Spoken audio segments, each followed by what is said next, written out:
how to see your profile view history. Hi guys, in this video I will show you how to see your profile view history on TikTok. So it's so easy, all you need to do is follow those steps I'm gonna give you. So first thing, go to your TikTok application on your phone, click on profile and click on those three buttons up there. Now click on setting and privacy. Click on the second choice, which is privacy.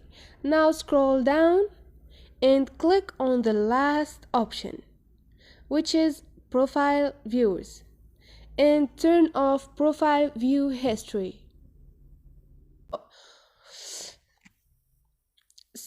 And this is it guys.